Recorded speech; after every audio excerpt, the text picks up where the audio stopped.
años. Digna Ochoa.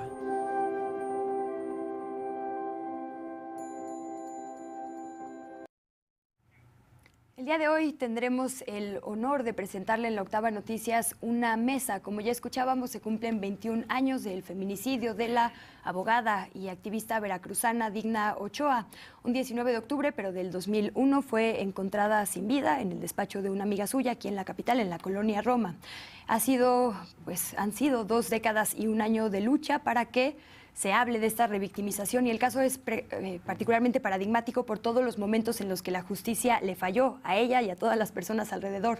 Primero a las víctimas que acompañaba, después a ella, puesto que fue víctima de feminicidio, a su familia y a toda la gente a su alrededor. Se le negó una búsqueda real de las personas que le hicieron daño y además se le terminó culpando por su propia muerte.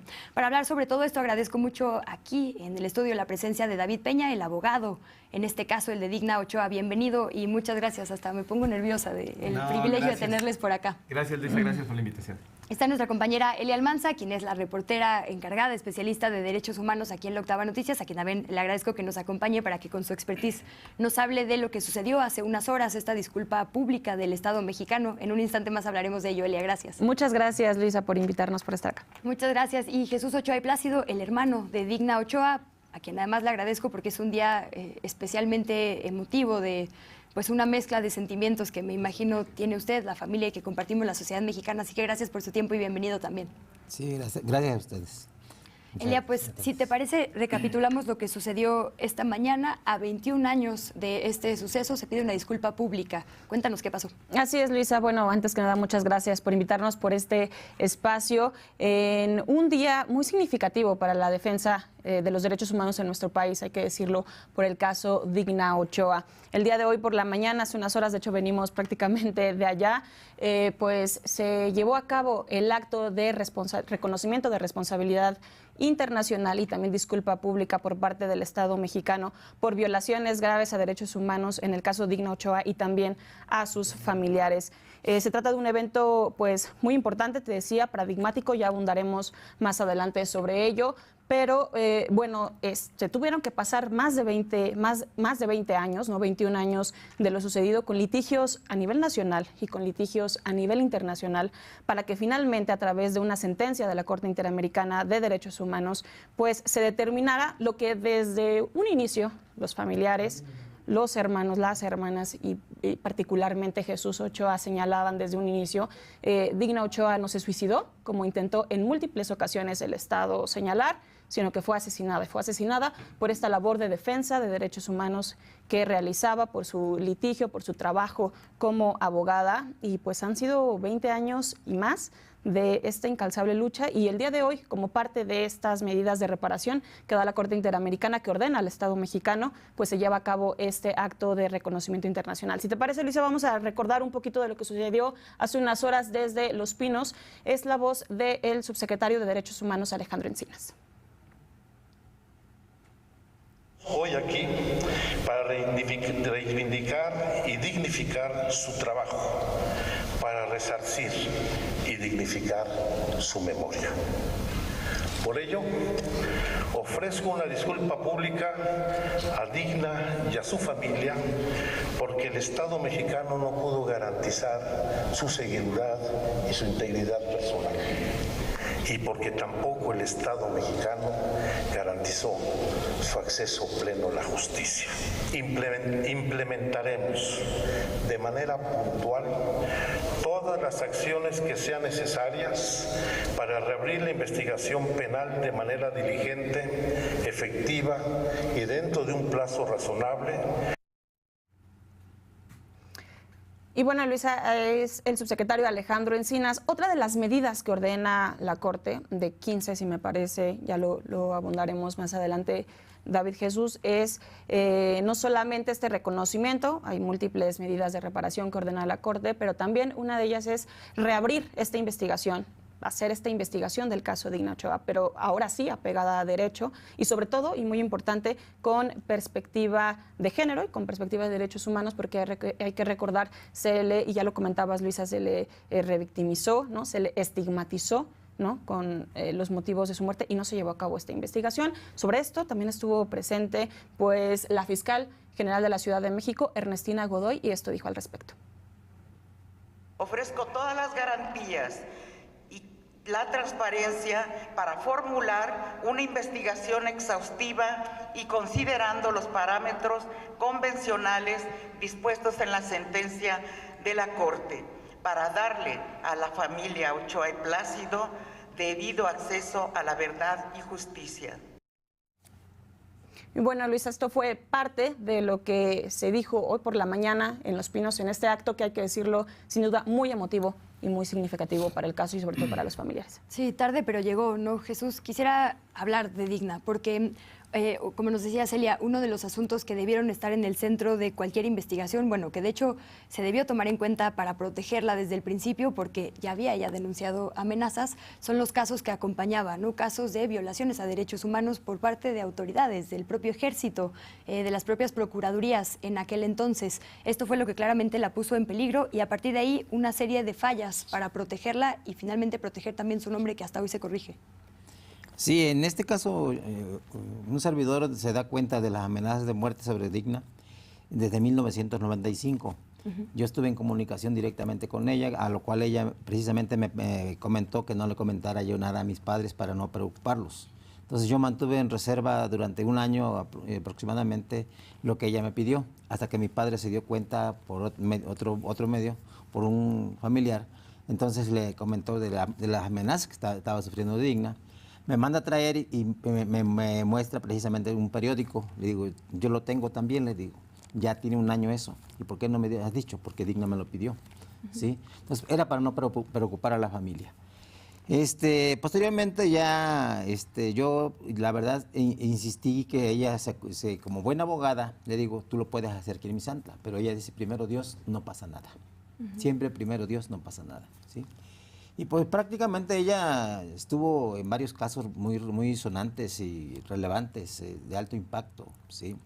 Ella llevó el caso de los presuntos zapatistas de Jan a Veracruz, ¿sí? En el Charco, Aguas Blancas, el Ejido Morelia, en Chiapas, y pues otros más, del ERPI, del EPR, qué sé yo, al último había tomado el caso de los hermanos Cerezo Contreras, tanto que el día 20 de octubre le tocaba la primera audiencia y la matan un día antes. Sí, entonces, bueno, una vez que la asesinan, yo me trasladé a México y prácticamente, pues para mí sí fue muy difícil porque prácticamente no concebía yo que realmente era el cuerpo de Digna el que estaba en el ataúd. Sí, yo hablando con ella mentalmente, ¿no? Para mí. Fue un golpe muy duro y a la vez un compromiso con ella de que iba a luchar hasta encontrar la verdad. Sí, cosa que lo estamos cumpliendo, sí, a 21 años. Literalmente, Jesús, agotaron todas las instancias y agotaron porque también tú...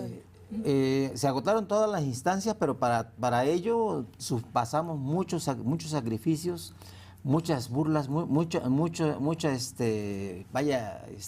confrontación con la autoridad, ¿sí?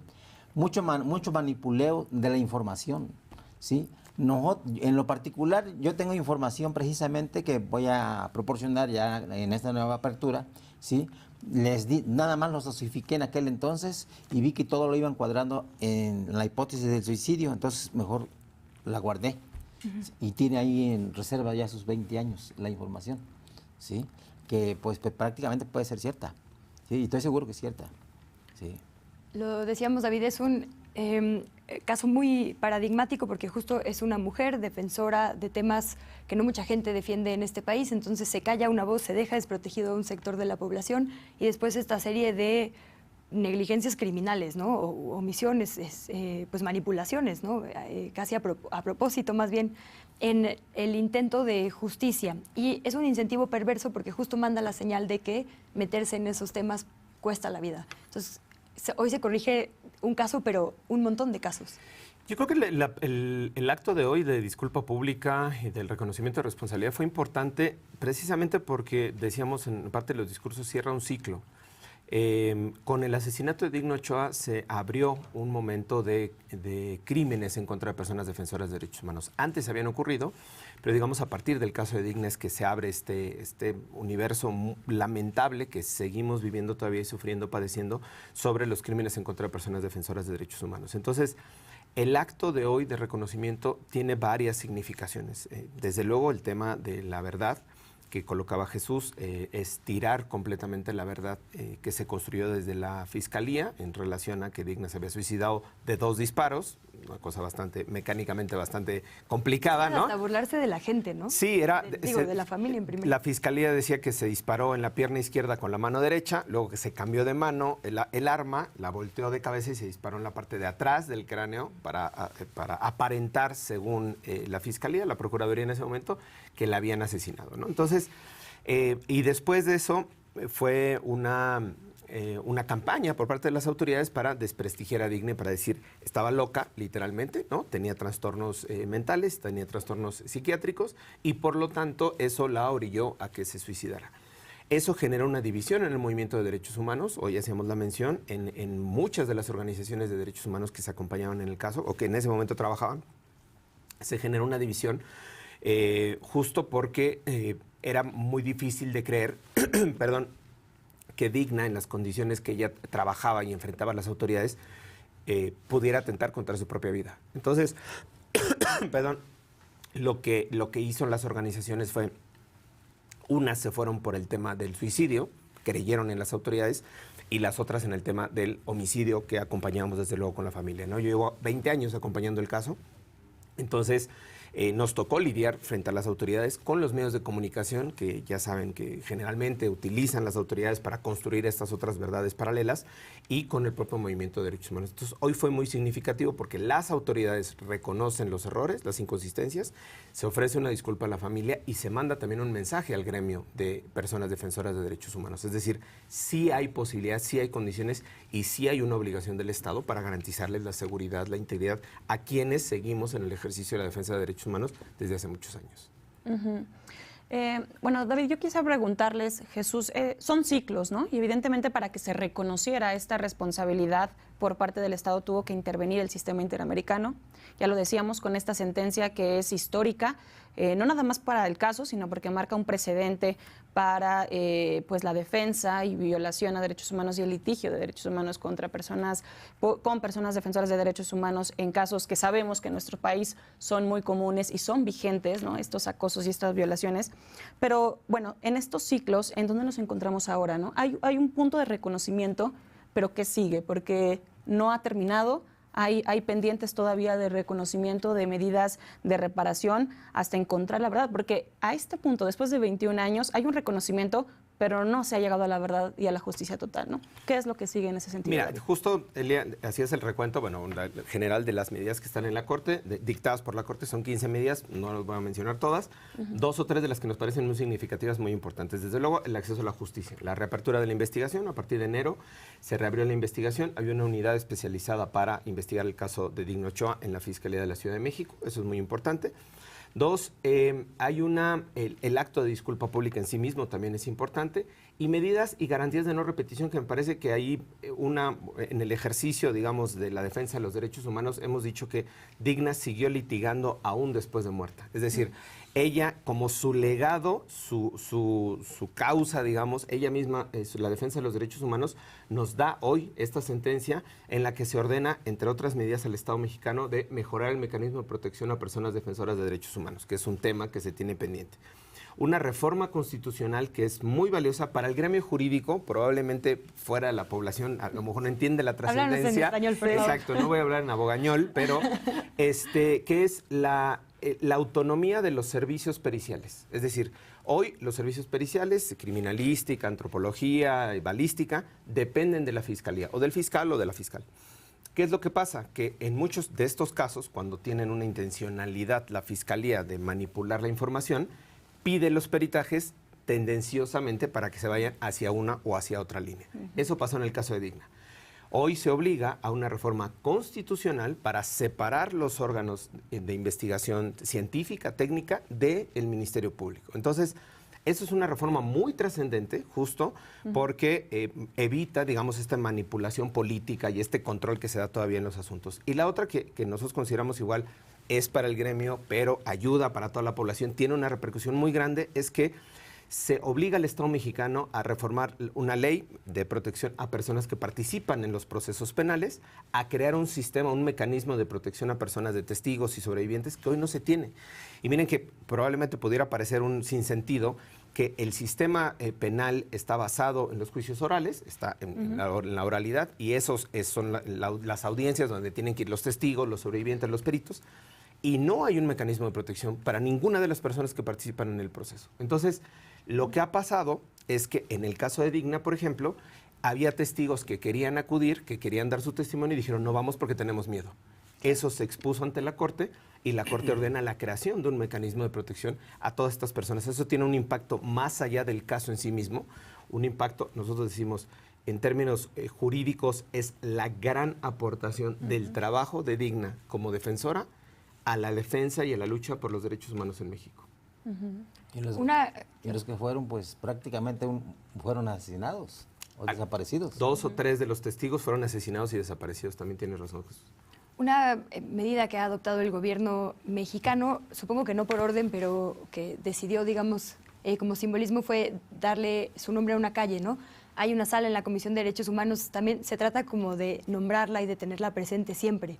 Y creo que lo de hoy también nos obliga como sociedad a no olvidar a Digna, ¿no? Acompañarles a ustedes como familia. Se nos acaba el tiempo, don Jesús, pero ¿con qué nos deja? ¿Qué último mensaje quisiera mandarle a nuestra audiencia? Bueno, más que nada agradecerle a la persona, a la gente que creyó en nosotros, a las organizaciones sociales, a las organizaciones de derechos humanos.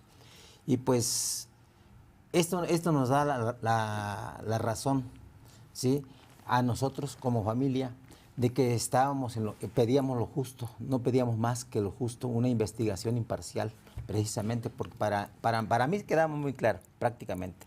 No nada más con ver las fotografías de Digna, toda inerte, los golpes, tenía varios golpes, ¿sí?, con el cintillo que ponen los peritos y todo eso, y sobre todo la bala, no fue en el temporal, fue en el parietal, de contacto firme, ¿sí? Ella no era ambidiestra, y fue con la zurda, ¿sí? y el gatillo hacia arriba, ¿sí?, por la posición de del casquillo. Entonces, eso nunca me cuadró a mí, y fue lo que a mí me mantuvo que a Digna la mataron. Pues como nos decía, es el principio del camino hacia la justicia, ¿no? Pero no soltamos el tema y bueno, ahora les acompañamos porque ha sido un camino que recorrieron ustedes 21 años y quizás si hubiéramos estado todas y todos más presentes hubiera sido menos tiempo, ¿no?, en el que se hubiera tomado una determinación como la de hoy. Entonces, que nos quede la lección a toda la sociedad mexicana y por lo pronto muchas gracias a ambos por haber venido, a Elia por Gracias, Elia. traernos este tema siempre. Gracias, Jesús. Muchas Un honor. gracias a ustedes. Muchas gracias. Sí, muchas gracias a ustedes. Vamos a una pausa, regresamos después de ella con más información en La Octava Noticias. La Octava Noticias con Luisa Cantú. Regresamos.